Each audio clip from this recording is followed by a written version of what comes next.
Assalamualaikum warahmatullahi wabarakatuh dan selamat sejahtera semua. Hari ini saya Puan Aliza Yusof ditemani oleh saya Muhammad Faiz Izu. Okey, kami hari ini berada di negeri Perak. Bersempena apa tu Tuan Faiz? Ya, hari ini kita special pada hari kedua, iaitu dalam program Jelajah Primpreneur. Wow. Dalam program Microconnector SME Corp Malaysia bersama dengan program pembangunan usahawan Primpreneur DIY Printing Supply. Wow, sangat panjang dan sangat hebat. Panjang dan hebat. Nama yang sangat hebat. Kan? Kita hari ini nak jumpa seseorang lah ni. Hari ini Siapa dia tu? Kita nak jumpa kita punya peserta istimewa kita, iaitu Encik Ravidran daripada Perak. Peserta yang kita memang dah pilih ni. Terpilih antara betul. yang ramai-ramai tu yang terbaik itu. Yang ini paling terbaik yang kita pilih. Kita sanggup datang ke Perak. Okey, kalau anda semua nak tahu apa cerita dengan Tuan Ravidran kita ni, so jom check it out.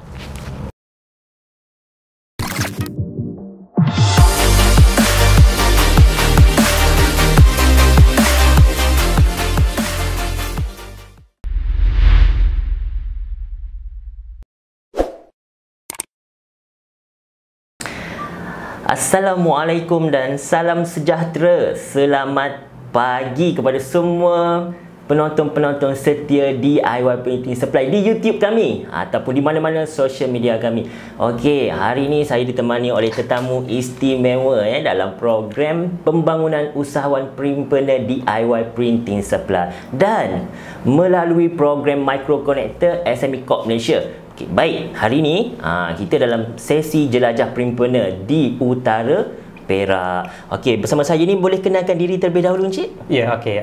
Terlebih dahulu saya ingin mengucapkan ribuan terima kasihlah kepada DIY sebab sudi datang untuk buat interview ni dengan saya. So, saya Ravidran daripada Perak. So, saya seorang professional photographer based in Perak. So, a wedding photographer. So, saya baru saja habis tamatkan saya punya pengajian di USM under Master of Arts dalam jurusan fotografi. So, sekarang selain daripada fotografi ni, saya buat part-time business sebagai untuk buat printing machine ni, DIY ni. So, fotografer ni saya sebenarnya dalam bidang fotografi ni dalam 5 tahun dah. Dalam 5 tahun. Dalam 5 tahun ni. So, sepanjang 5 tahun ni saya memang menimba banyak ilmu lah dalam fotografi sebab saya belajar part-time untuk fotografi dan saya buat bisnes pun fotografi. Okay. So banyak pengalaman yang saya dapat dan juga saya sekarang ni recently saya dapat award sebagai qualified master photographer daripada UK. Wow. So that's my highest qualification so far. So for time being saya buat bisnes ni dan juga for my future plan saya ada plan untuk buat sambung saya punya pelajaran dalam bidang fotografi juga under PhD. So tengok. That's my plan so far. Panjang lebar tak dia punya latar belakang dia. Okay, tak apa. Yang tu kita akan tanya sekejap sahaja lagi. So kita masuk kepada soalan saya seterusnya lah. Saya nak tanya jugalah kepada Encik Ravi. Bagaimana Encik mendapat sumber mengenai program Microconnector daripada SME Corp Malaysia ni? Dan program ni dia melalui DIY Printing Supply. Bagaimana permulaan tu tahu tentang program ni? Okey, sebenarnya dari dulu ni saya memang dalam bisnes fotografi lepas ni. So memang saya ada future plan untuk masuk dalam bidang printing jugalah. So daripada pasal DIY pun ni saya tahu dalam melalui social media Facebook. So masa tu memang kalau saya nak beli equipment tu memang susah sikit lah sebab saya tengah belajar. So selepas tu saya memang saya keep update dengan DIY punya all the updates lah. So masa tu yang saya dapat tahu pasal program ni dekat Facebook. Dekat Facebook. So lepas tu saya cuba contact dengan one of the nearest branch DIY branch dekat sini and then they give me all the details regarding the program which tally with my budget and also my interest. So that's why lepas tu saya decided this is the time for me to venture into this printing event and then that's why I started. Okey, maksudnya mula mengenali program ni melalui Facebook kami lah. Tapi sebelum tu dah follow dah. Memang saya dah follow dah. Tapi masa tu belum lagi lah cuba memiliki apa-apa mesin peralatan daripada kami kan? Tak ada. I see. Okey. Jadi saya difahamkan juga macam Cik Ravi tadi kata tadi, Cik Ravi ni seorang perekagrafi kan, secara freelance dan juga fotografer. Jadi bagi pendapat Cik Ravi lah, adakah sebenarnya perniagaan percetakan cenderamata ni khususnya masih relevan pada masa kini? Bagaimana pendapat Cik? Okay, saya sebagai seorang pereka grafik ni, saya realise bisnes ni memang relevan lah untuk current masa ni. Sebab apa? Dia ada dua ni. Cenderamata yang kita buat ni, dia first thing come to our mind is customize. Customize itu yang keyword dalam program ni. Sebab kalau kita tengok kat kedai semua tu, cenderamata ada, tapi dia dalam dah sedia dah. Kita just beli je. Tapi handmade buat kita cenderamata yang kita buat ni, dia totally different, di mana klien boleh choose apa yang mereka nak. Betul. Termasuk mereka punya design, gambar yang mereka nak letak, semua itu customize. Betul. So yang itu adalah that is the unique selling point I boleh bagi tahu. Unique selling point compare with other cenderamata yang ada di pasaran. Betul. Lagi satu tu, cenderamata macam ni dia lebih unik lah. I boleh bagi tahu lebih unik kepada sesiapa yang kita nak bagi. Contoh kalau kita nak bagi ke kawan, just imagine kita bagi cenderamata yang biasa dengan customize yang kita ada sekarang, letak gambar kawan kita ke apa perkenangan tu kita bagi. Yang tu dia bagi totally different feeling untuk kepada siapa yang kita nak bagi.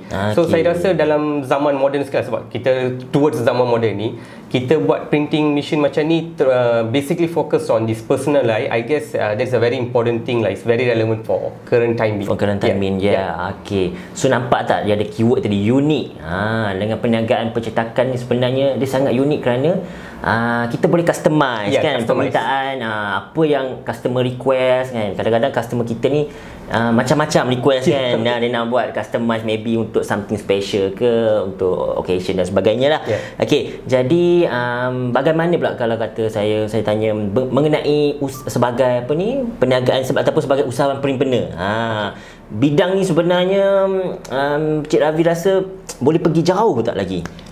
Okay, bagi pendapat saya, definitely kita boleh pergi jauh.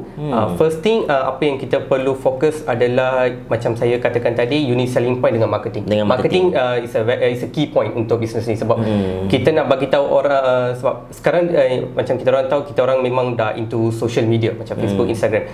So macam mana kita nak market our branding towards the customer, our target audience. That is very important. So kalau kita buat branding yang betul tu, definitely kita boleh pergi jauh. Also kita punya usaha lah, macam mana kita nak come out with a creative idea.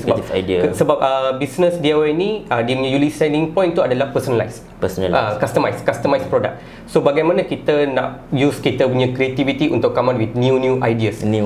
So macam mana kita nak attract kita punya target audience. So kalau kita fokus kepada itu, saya rasa definitely kita boleh pergi jauh. Tengok definitely boleh pergi jauh. Jadi dekat situ pun sebenarnya Cik Ravi dah galakkan kepada anda di luar sana untuk untuk membuka minda menjadi seorang usahawan perimpena. Jangan takut-takut lagi. Okey. Jadi saya rasa ini mungkin soalan terakhir saya lah. Saya nak tanya Encik Ravi pun dapat kembangkan perniagaan pun melalui program Micro Connector. Jadi mungkin Cik Ravi boleh kongsikanlah pengalaman. Daripada awal tadi Cik Ravi dah katakan dah dapatkan consultation daripada tim kami kan. Jadi mungkin boleh kongsikan sedikit lagi, maksudnya daripada awal, maksudnya berunding dengan kami punya tim jualan kami. Lepas tu macam mana menyertai kami punya kursus bimbingan macam contoh program DIPAS dengan DIY punya supply. Okey, boleh kongsikan pengalaman sedikit. Okey, first thing saya nak beritahu terima kasihlah kepada pihak DIY sebab apa, lepas saya beli barang, ada juga pengalaman saya sebelum lepas kita dah beli barang tu, kalau kita nak reach mereka punya team tu susah. Tapi untuk dalam when comes to DIY team, memang kalau kita ada apa-apa, saya kalau specifically untuk saya lah, kalau saya ada apa-apa persoalan ke ataupun masalah, mereka memang on time they will reply me. So that's the best point of DIY. I want to highlight that lah. Okay, second thing, apa yang saya belajar daripada mereka adalah, sebagai saya seorang pereka, masa saya attend mereka punya kursus online training tu, memang saya ada learn banyak new skills. That's very important lah, yang saya tak tahu sebelum ni, saya learn daripada online tu. Okay, second thing adalah marketing. Sebab saya dulu saya memang ada experience dalam marketing, tapi selepas saya attend program online training ni, memang saya dapat clear picture lah on how to focus on the marketing and how to tackle the marketing part. So I rasa yang tu very important. When it comes to business, marketing plays a very important role. So masa training tu pihak DIY ni dia memang bagi clear picture lah untuk saya daripada start to end, how you're going to start your marketing and how to end up with what they call jual kita punya produk to start the product so from start to end mereka bagi kita clear picture. So yang tu lagi satu adalah sebab kita dah beli barang ni kalau kita nak jual kita kena tahu cara pengiraan dia untuk keuntungan. So yang tu juga pihak DIY ni dia memang bagi clear picture on how to calculate the costing and how to sell your product and how you can see the profit of the product. So yang tu saya dapat clear picture lah sebab kita dah beli barang ni, kita nak jual, kita kena tahu berapa kos perbelanjaan semua tu. So yang tu saya learn daripada pihak DIY. So yang tu juga sangat penting lah. Betul. So I rasa khusus ni secara overall apa yang saya boleh bagi tahu daripada all the trainings that I've attended, daripada tu saya boleh lihat perkembangan bisnes saya. Itu highlight lah, key point tu. Saya boleh cakapkan program ni sebenarnya kami bagi daripada A to Z lah. Complete A to Z. Okay, ini yang kita mahukan sebenarnya. Memang kita pun ada satu misi lah daripada DIY Printing Supply. Kita nak peserta-peserta kita ni mendapat ataupun perniagaan mereka lebih berkembang. Jadi kita apa yang kami boleh bagi kami bagilah daripada A to Z tadi lah. Kita bagi complete semua. Okey. Jadi saya rasa mungkin itu saja pada sesi kita ini. Jadi terima kasih banyak kepada Encik Ravi kerana sudi bersama kami dalam sesi jajah kami untuk peserta yang pertama ni. Kami datang ni. Jadi saya rasa itu saja dalam sesi kami kali ini. Jadi kalau ada masa di kemudian hari kita akan berjumpa dalam slot ataupun episod yang seterusnya. Okey. Jadi sekian daripada saya Muhammad Faiz Izu dan Encik Ravi. Okey. Sekian, terima kasih. Assalamualaikum dan salam sejahtera. Berjumpa lagi.